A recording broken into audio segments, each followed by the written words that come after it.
hop in, roll down the window. We'll find us some good country radio. Drive down a dirt road till it ends. You know, so you have some great songs on Right Where I Belong. In the writing process, how could you tell that you had such special songs?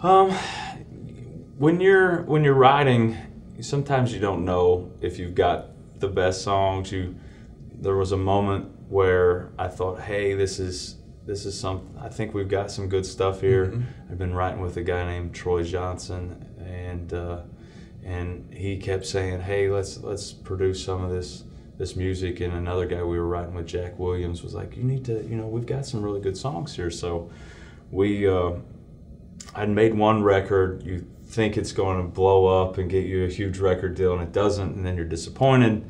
But then what else were we to do? So we hit the road, and fans loved it, and that's all. I mean, that was enough satisfaction to me to say, hey, let's keep trying this. And we were sitting there, and I knew we had Your Love's Like Country Music. I knew that was a smash hit. And a song called Doing What You're Doing is a really great song. I like that too. And another song, well, the title of the album, Right Where I Belong, is just really speaks true to exactly how I felt, exactly where I come from, and everything at that very moment.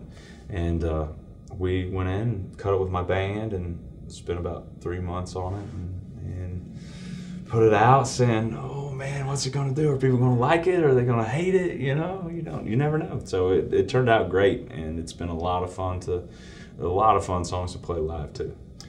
In the songs, like I said, they're so special. And Right Where I Belong, I love that title. And one thing I was wondering is, as a person that is defying the odds, what would you have told your past self?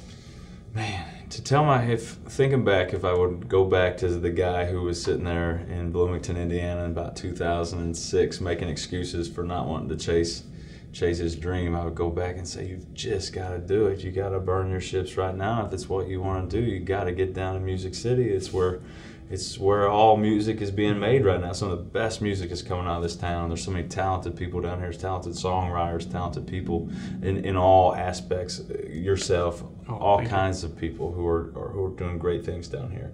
And it's all about networking and helping each other out and taking care of each other and helping promote each other. And because in the new age of social media, it's true. The world is right here at our fingertips. So.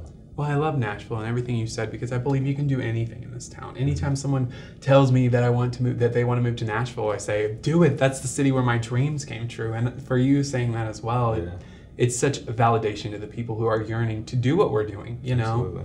Because, you're rocking it, like, as we know. So that's really cool that you would tell yourself that. And I think, we're speaking of the dreamers and the people who are wanting to move to this town. What would you tell them? It's hard.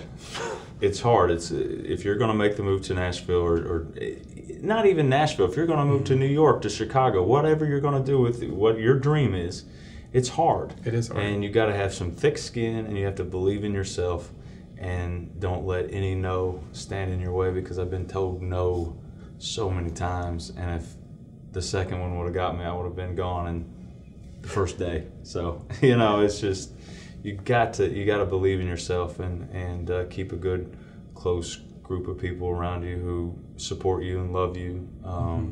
Good friends and family circle. Yes, and you've had a crazy couple of years. Signing with Borman, and then you also were with Chevrolet they're celebrating their 100 years using their commercial, and then you were also used for JCPenney as their rising star for the CMA Awards. Yeah, it's been a wild ride. It's kind of been a blur, really, and I feel so lucky and fortunate that we've been in positions to capitalize on what we have.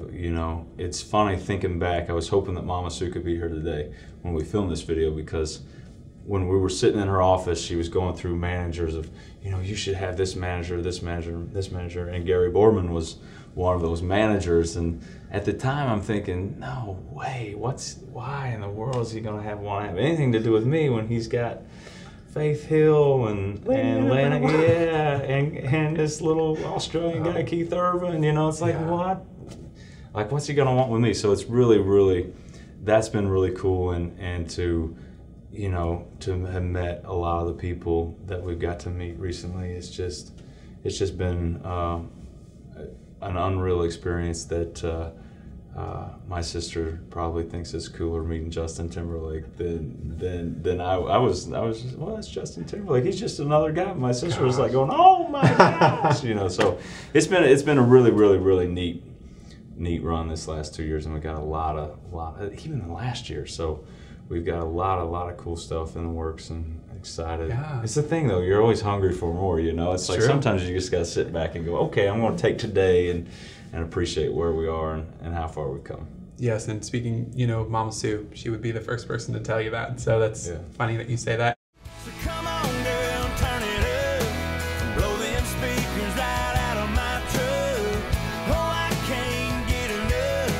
I could spend all night grooving to your sweet Carolina Southern drawl, like an old Don Williams song. I lean back and listen to it.